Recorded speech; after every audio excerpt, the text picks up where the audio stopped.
Well, good evening and welcome to EBN Prime Edition tonight, right here with me, Sammy Adika, it being the 19th of July, the year 2023. Today has been the total opposite of what was expected of Azimio la Umoja protests since Raila Amolo Odinga failed to show up together with his co-principals for the anti-government demonstrations. I'm pretty sure we shall be hearing their excuse or their reason come tomorrow and Friday, despite the coalition announcing that this shall be a whole different kind of maandamano and the approach shall be different since they are driven to make sure that the government brings down the cost of living. And now taking a look on matters making headlines right away, the government has announced that schools that had been directed to close following the anti-government protests will reopen Thursday morning.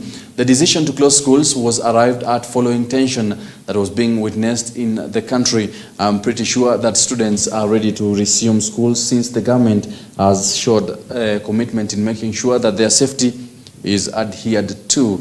And now moving on with Azimio la Umoja beginning its third wave of demonstrations today, the anti-riot police have been seen applying new tactics while dealing with the opposition leaders and their supporters. Some tactics have raised eyebrows while others left the demonstrators cautioned of who is by their side.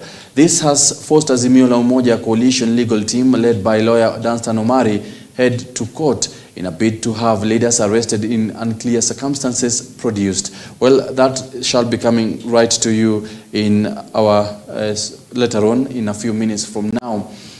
And still on matters maandamano, the family of Raila Odinga's bodyguard has issued an ultimatum to the government over his whereabouts. Maurice Ogeta was reported missing after unknown people allegedly abducted him on his way to work amid the ongoing anti-government protests. In a statement by ODM Director of Communications, Philip Etale, unknown men in plain clothes, suspected to be police officers, waylaid and abducted Mr. Ogeta. He said that Mr. Ogeta was accosted by armed men who flagged him down and immediately bundled him in his car boot. The statement reads, after a few minutes, the vehicles stalled and they got him out of the boot to show them how to restart it before returning him to the boot and sped off to an unknown destination. Let's listen in to the agony the family of Ogeta, that is Raila Amolo Odinga's bodyguard, is currently facing and their plea to the government. Since morning, as early as 6 in the morning, I've tried to reach my brother, but all in vain. All his lines are not working. And we are very much worried. We are not aware of his whereabouts. So we are kindly asking the government, being my brother, Maurice Ogeta, wasn't a politician, but was just a guard to one of our own Raila Odinga. Mimi hawezi kusema maneno mingi kwa mtoto wangu. Kama bado naona na yeye na macho yangu. Nitasema mingi kama naona yeye. Hiyo tu ni mimi naomba nyinyi wa jamani. Nipe mtoto wangu. Saidiana mtoto wangu. We have buried many people.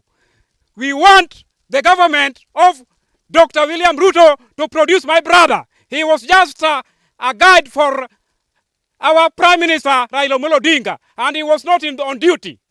We want him to be produced today. So it is our concern as a community to the government to release or to get us know where Mr. Ogeta is.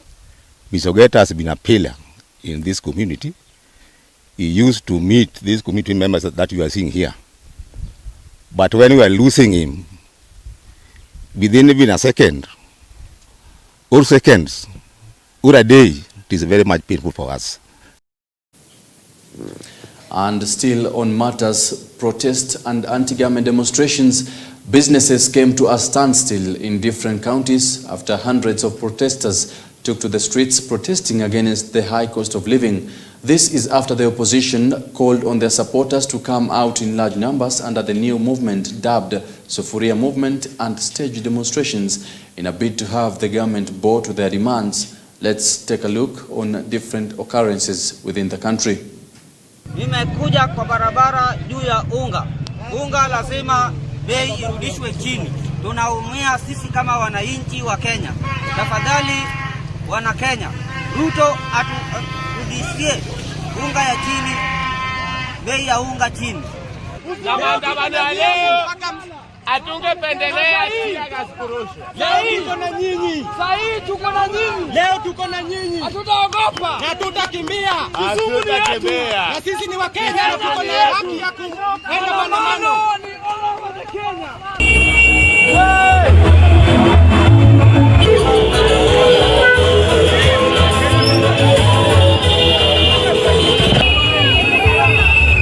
Ruto alidanganya mama mboga.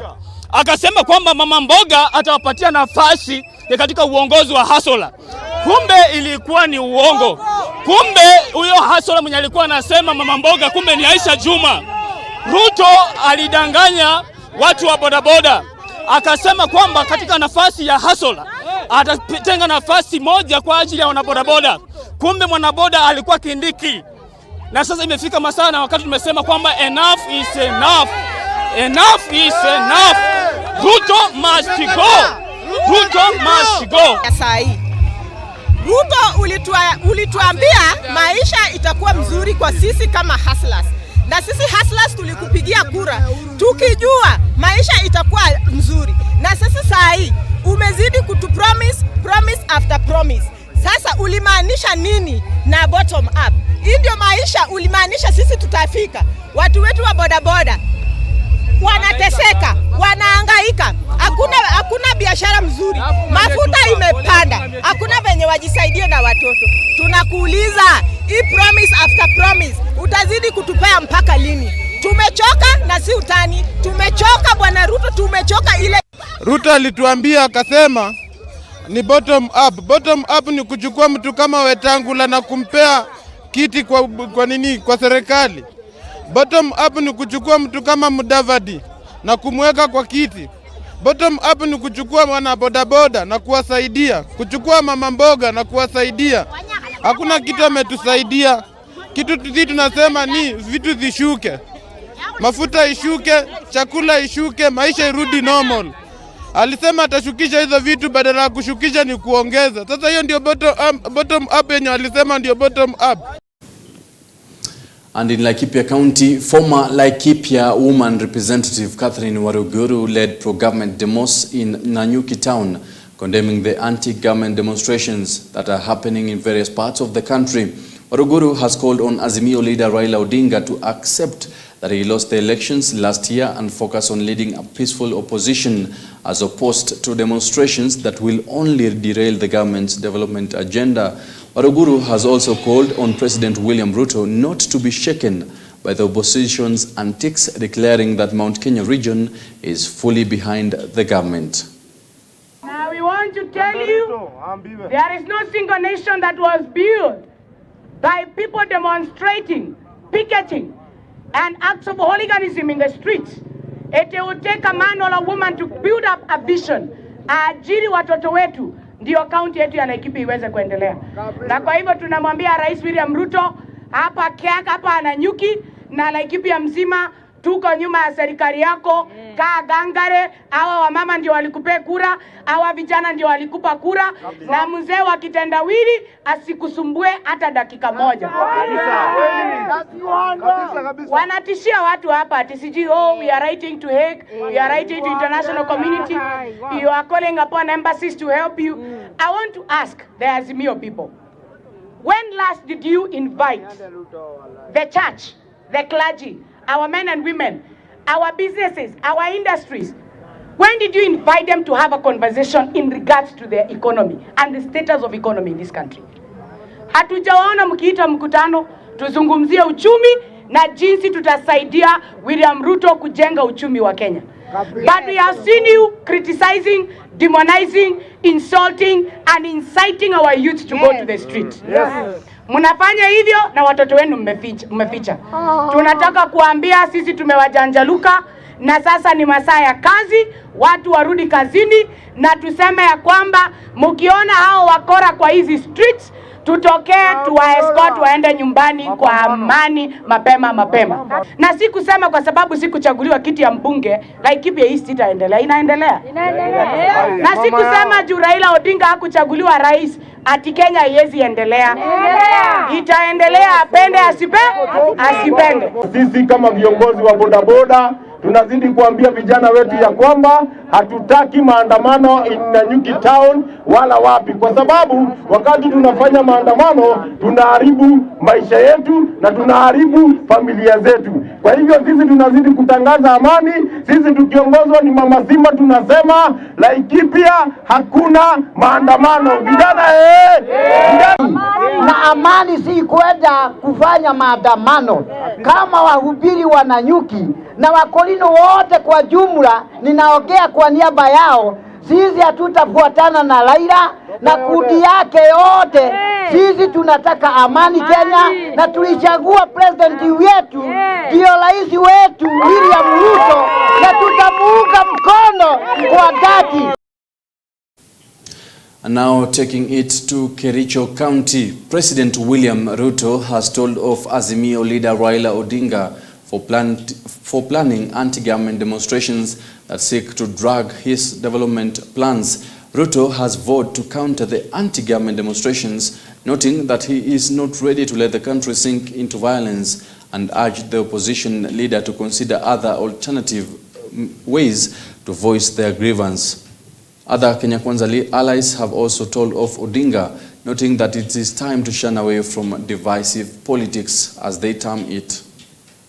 We must protect our country. We must protect our democracy by making sure that our politics is devoid of violence or chaos or destruction of private business or destruction of public property. We must protect this country, and the police must be firm on hooligans, on criminals, on people who want to destroy other people's business. The police have a duty to protect every Kenyan's property and life. Kenya, hatutaki fujo, hatutaki vita, hatutaki kuharibu mali, hatutaki kuharibu vifaa ya serikali. Tunataka tuwe ni taifa ambayo tunaheshimu demokrasia. Na demokrasia inaamuliwa kwa kura, haiamuliwi kwa fujo, haiamuliwi kwa vita. Ni kweli ama si kweli?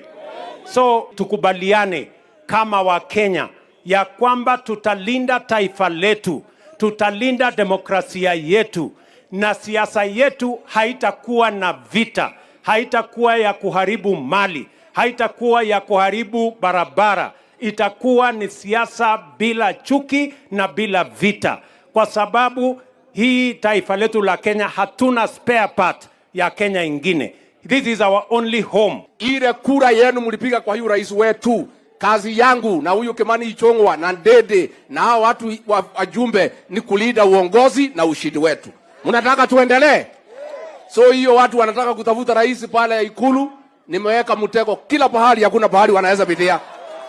Na kwa hivyo mimi nikiweko, mjue rais ako imara, tunamsimamia afanye kazi ya uchumi. Wale watu wanaleta nyokonyoko tutaonana na hao. Kutoka bunge la kitaifa, Nairobi na mlima Kenya na Kenya yote, serikali tutailinda, tuichunge, na hakuna serikali tutagawia mtu. Ama nyinyi watu wa Kericho mnataka tugawe? Tugawe tusigawe? Tushikilie? Mutashikilia? Ndio maana tumeambia yule mzee, yule jirani wenyu hapa chini kwa, si unajua tumemwambia, na yule sponsor wake, sisi leo Wakenya wameonyesha wanataka amani Kenya. And still on matters politics, UDA Secretary General Cleophas Malala has called on Azimio, led by its chief principal Raila Odinga, to give President William Ruto's government time to resuscitate the country's economy and reduce the high cost of living. Speaking in Kakamega County, Malala has urged the county residents to keep off the ongoing anti-government demonstrations, as it will hurt the country's peaceful coexistence. viongozi wa upinzani, tafadhali wapatie rais nafasi ya afanye kazi yake. Yeye ameingia juzi katika ofisi, apewe nafasi afanye kazi yake kama rais wa Jamhuri ya Kenya. Mambo ya kumtisha kwamba mnataka kuleta maandamano ndio mpate handshake. Watu wa Kakamega wamesema hawataki maneno ya handshake, wanataka serikali ifanye kazi, iwatumikie, ilete bidhaa ikuwe chini, tuhakikishe kwamba kila kitu ambaye tuliagiza watu wakati wa campaign imefanyika. So mimi ningependa kuomba watu wangu wa Kakamega leo, tafadhali tuchunge mali yetu sisi wenyewe. Tusaidie polisi kuchunga mali yetu. Tusipige mtu yoyote, hata kama mtu ni wa Azimio ama mtu ni wa chama gani. Hakuna mtu yoyote anapigwa. Kila mtu ako na haki ya kukua kwa chama chake. Edwin Sifuna, tafadhali wewe ukitaka maandamano enda kaunti yako kule. Wacha kutoroka kaunti yako ukuje kaunti yetu.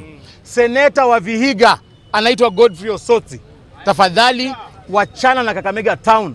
Tuko hapa kama Wakenya, kama wana Kakamega kuhubiri amani. Tumekuja hapa kusema ya kwamba Kakamega town is very peaceful. Watu wanaendelea na biashara yao. Hali ya usalama iko shwari, na tunataka kusema Kakamega sisi hatutaki maandamano. Tunasema maandamano tawe. Kakamega tunasema maandamano tawe. Tunataka wale wenzetu wa muungano wa Azimio wape serikali yetu inayoongozwa na rais wetu Daktari William Samoei Ruto nafasi afanye kazi.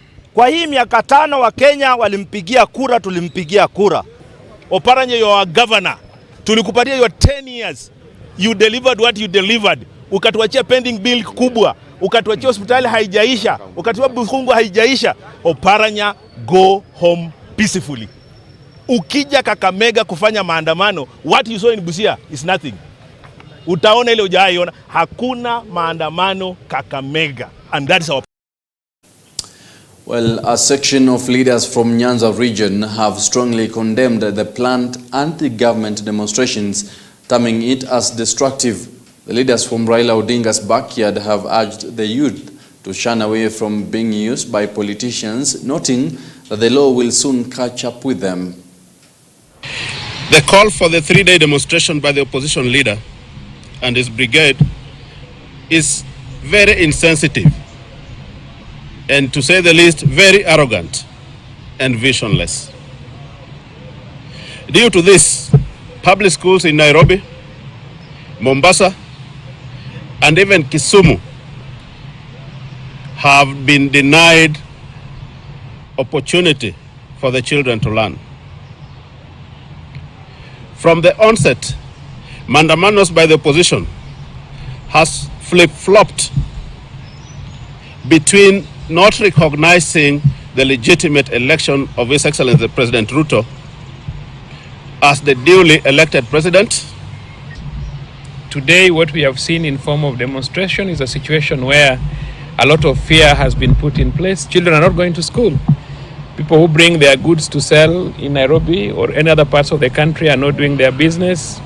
And that is not what the Constitution provides for in allowing peaceful demonstration. What we are seeing is an act of terror where people are causing fear, and the people involved in the so-called maandamano, they are not even demonstrating. They are simply terrorists. And the young men and women must know what befalls a terrorist. Hii mambo ya maandamano ya baba ameweka haiendi vizuri na sisi wa mama wa Nairobi na Kenya mzima.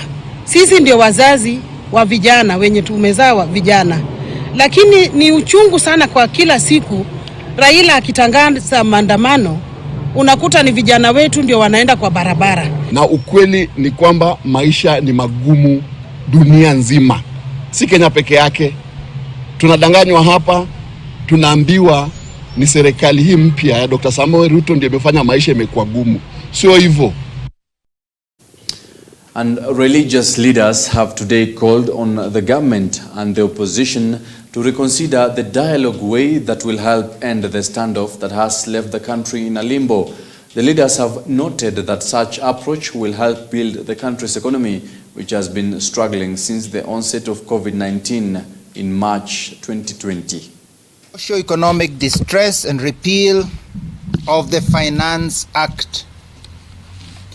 Dear Kenyans, we do realize that part of the disappointment and disillusionment of Kenyans that is leading to the grave agitation and anger is a severe economic distress.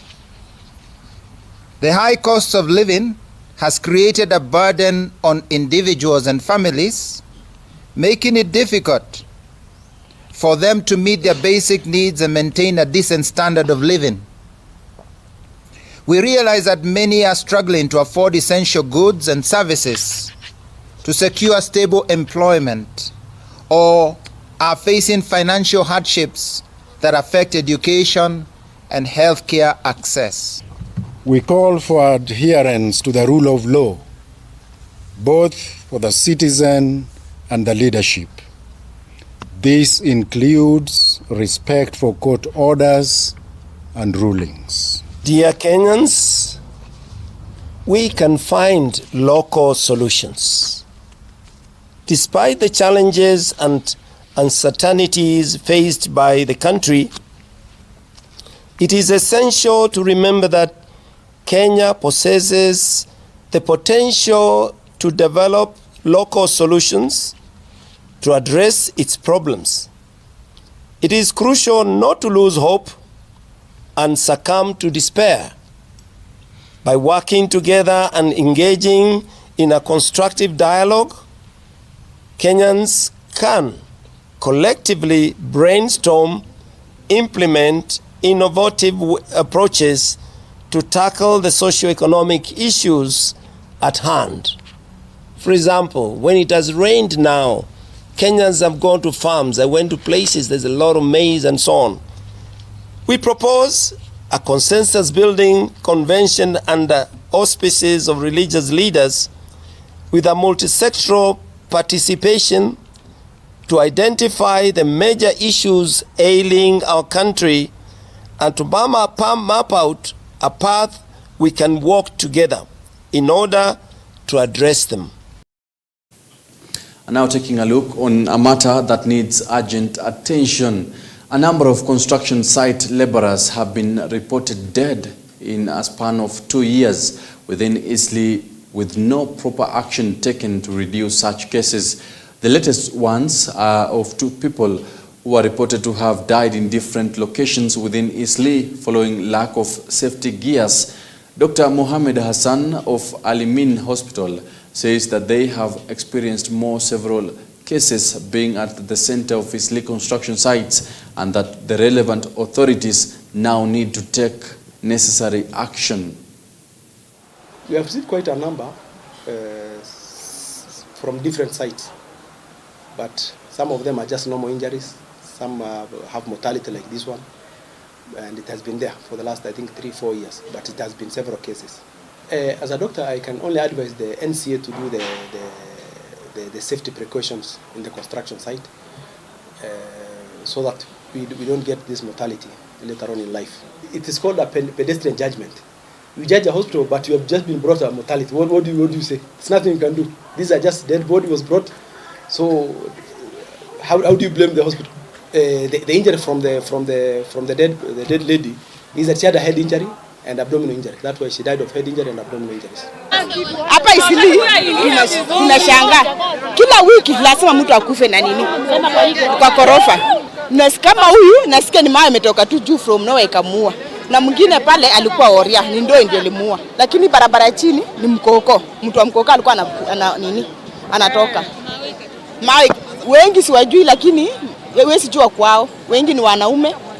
Unapatana tu na kifo, unasikia ameanguka chini amekufa. Hii kitu ikitendeka nimesikia tu tukaambiwa na mama mwingine twende tuone kuna mama ameangukiwa na mawe. Nasikia tu alikuwa ameongea na mama yake.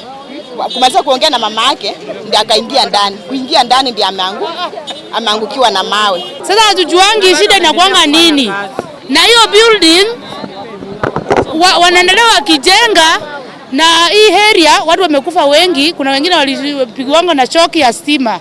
pale win-win pale mbele. Sasa tujui shida inakuanga ni nini hapa Isili jameni. Si haki watu wote haki mukemei maneno haki tuko hiyo ni haki yetu haki. Mko hapa tu mbele. Tuko hapa tunaomboleza, ameingishwa kwa hospitali.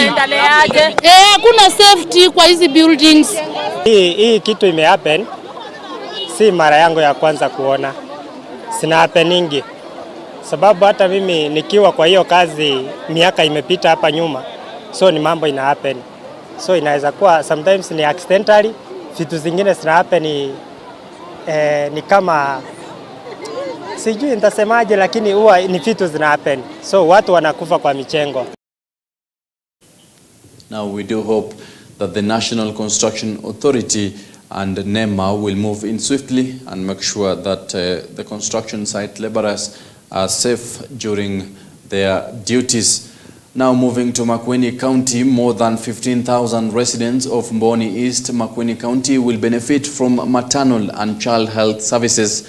Speaking at Tower Sub-County Hospital during the opening of the newly constructed maternal and child health unit, officials from the county government have noted that the health facility has brought services closer to residents, which will help reduce maternal and child mortality. Yes, then you just pull on the side.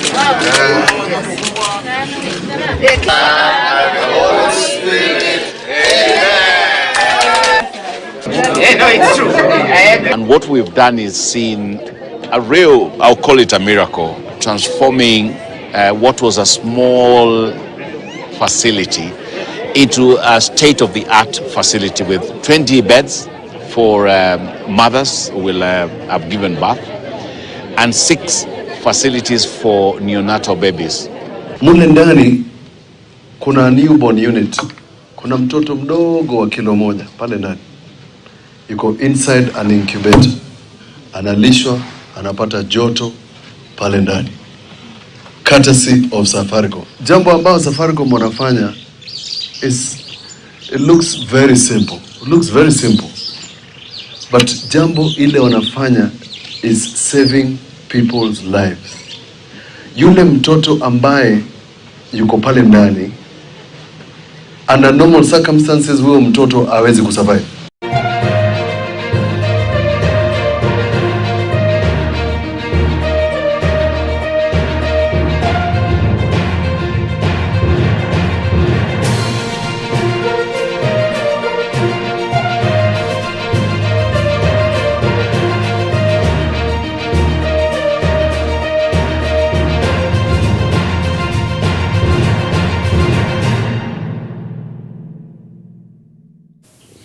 Now diving into sports, FIFA President Gianni Infantino has expressed confidence that the 2023 Women's World Cup will break even financially.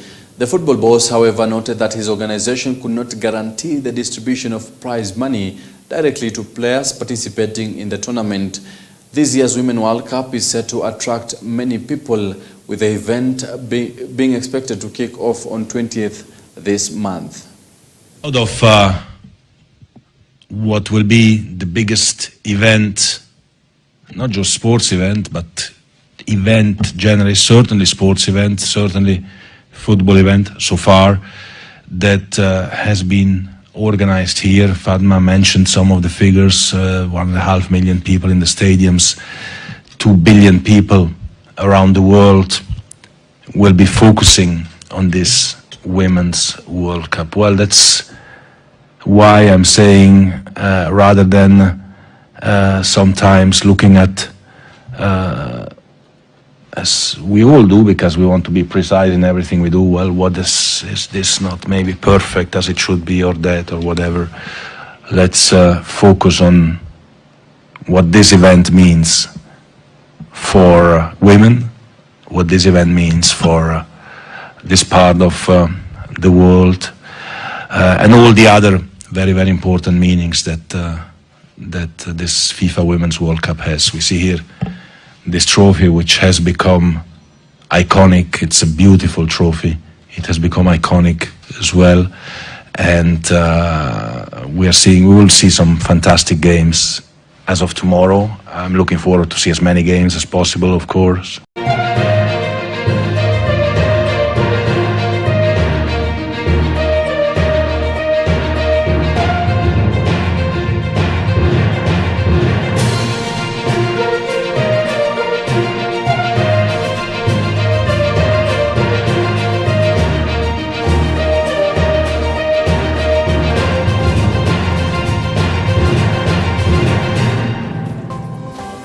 Well, that marks the end of our day's bulletin right here at EBN.